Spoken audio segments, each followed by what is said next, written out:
Šiandien turim Šiaulių universitete tradicinę dieną su studentu.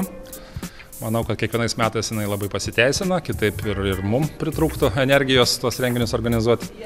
Džiaugiamės studentų aktyvumu, nes be jų, aišku, tas renginys neįvyktų, nebereikalo taip diena vadinasi. Tų 250, netgi daugiau gal jaunų žmonių pasitikėjimas mumis, aktyvios konsultacijos, apžiūrėjimas įvairių studijų sričių, įvairių mokslo sričių, tikrai, manau, turėtų jam naudos.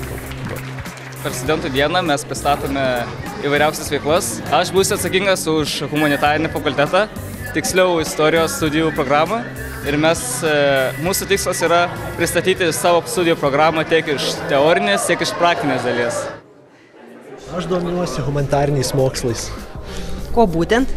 Būtent aš nesidomiu tiksliai humanitariniais mokslais, bet man patinka psichologija, dėl to aš žadu mokytis humanitarinius mokslus. Atvažiavau iš tikrųjų apsidairyti, kas per daiktas tas Šiaulių universitetas, ko galima čia išmokti, kaip įstoti ir taip toliau. Matau tavo ranką puošia tatuiruotė. Iš kur ją dabar? Iš kur? Tam buvau ir tiesiog paklausė, kas nori savanorių. Ir labai norėjau, nors ir anksčiau turėjau čia, bet labai norėjau dar kartą, tai pakėliau ranką, strikčiau ir pagaliau ją vėl turiu. Kas konkrečiai jūs domina? Kineziterapija. Esate jau nusprendusi galbūt studijuoti šitą programą? Yra dar dvejonių, bet manau, kad taip.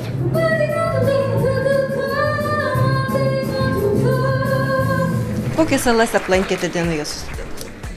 Muzikos, meno, kineziterapijos. Šitoje saloje ką jūs veikite, ką jūs sužinojot? Sužinojau, kur galima save investuoti, kokią meno sritį galima rinktis ir kad geriausia rinktis tai, kas labiausiai patinka. Aš pristatau čia menų fakultetą ir pristatau dabar savo savo kūrybos darbų parodoj. Tai va, studentai atėję gali pažiūrėti mano darbus ir galiu jam papasakoti, ką jie darytų studijų metu. Pristatau bakalauro studijų programas ir magistro. Kaip sekėsi minti dviratį? Sunkiai, nes dviratis reikalauja išties daug jėgų, kad pagaminti tam tikrą elektros kiekį, kad lemputė įsižiebtų. Ir galbūt pats linksmiausias prisiminimas yra tai, kad aš esu studentė, aš gyvenu bendrabutyje, kaip ir daugelis studentų, ir tikrai mėgstu kepti bulves, tikrai mėgstu dar iki dabar. Iš tikrųjų visai linksma, įdomu. Sužinojom daug, ką galima studijuoti šiame universitete. Labai daug tokių įdomių dalykų čia sužinojom. Kokias veiklas išbandėte? 3D printeriai ten sužinojom, radiacijos matuoklį, kaip išmatuoti tuolį su lazeriniu. Lazeriniu matuokliu? Jo. Ką jūs čia ką tik veikėte rankomis? Mes dabar pagal ritmą plojame ir smagiai taip labai. Kas čia buvo? Muzikavimas, be instrumentų, kokia čia buvo užduotis? Čia tiesiog reikėjo pagal skaičius ploti, kaip ir ritmą pataikyti. Atradome, kad mokame ploti pagal ritmą, kažkas tokio. Kad esate ritmiški? Taip. Kokią užduotį čia ką tik atlikinėjot? Palei vėliavas spėliojame, kokias šalis ir pavadinimus dėliojame. Ir kaip sekėsi? Visai gerai.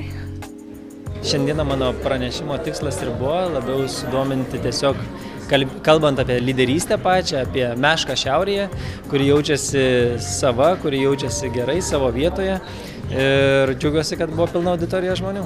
Kaip atrasti save? Gal galit kokį patarimą duoti? Aš manau, svarbiausia, reikia stebėti savo polinkius, kurie gali nukreipti į tą veiklą, kurie jie nori iš tikrųjų užsiimti. Ir manau, reikia atsižvelgti į savo norus, į savo svajonės ir siekti jų. Džiaugiuosi, kad studijavau menų fakultete, turėjau galimybę išvažiuoti pagal Erasmus programą ir įgijau tikrai geros patirties. Vadovėliai yra visur vienodi, tai labai yra svarbu, ko patys studentai, kaip jie stengiasi, ko jie siekia. Manau, kad geriausia savybė tai yra maksimalizmas, tai norėti vis daugiau, tai to ir linkiu moksleiviams. Paplojam.